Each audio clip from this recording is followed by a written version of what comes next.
10th grade or sophomore year, I was selected to go on a school trip or community and work trip from my school, Park Center in Minnesota.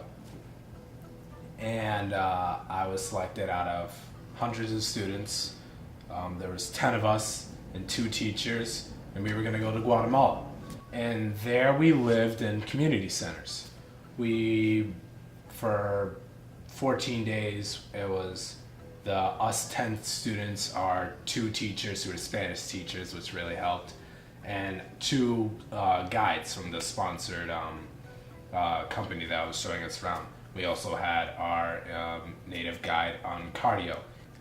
The way our schedules would work is that basically we'd go around during the day, and when it came to dinner time, we'd come back to our central community center, and we'd have dinner.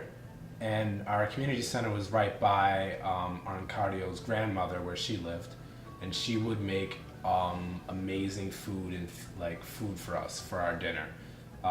Everything was hand grown from her garden or she got from the local markets. It was incredible. Abuela, what we call Cardio's grandmother, brought us hot chocolate, and it was hand grown technically, but she made it herself, totally handmade. It was incredible. Everybody loved it. Everybody thought it was amazing. Even one of the people on our trip who didn't even like hot chocolate said it was really good. And me, as the young sort of jokester of the group, said, okay guys, let's have a contest to see who can drink the most hot chocolate in the next 5 minutes. I proceeded to drink 4 more cups of hot chocolate. This might have been the biggest mistake of my life. I woke up a little earlier than the roosters that morning. The roosters would usually wake up around 5-ish, so I was up around 4:30. And I had the feeling of knowing, oh my gosh, what have I done?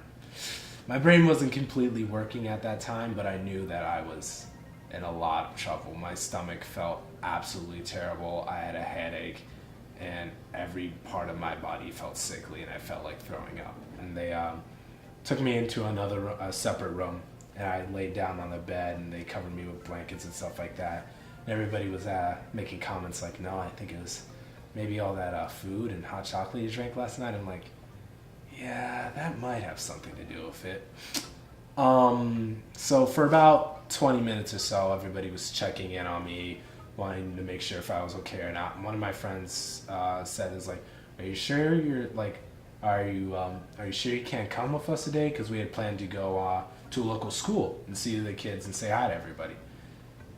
And I said, you know what, maybe I'm feeling better. I had rested for a while. I was feeling somewhat okay. And my friend tried to help me up. I got, I think, 2 feet away from the bed before I felt the uncontrollable urge to throw up.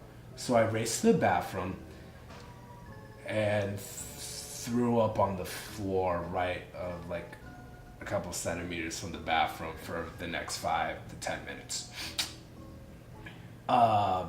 Yeah, it was not a very enjoyable experience. The night before, I remembered I had rice and carrots because I threw all of that up. I didn't have rice and carrots for the rest of the trip, or hot chocolate.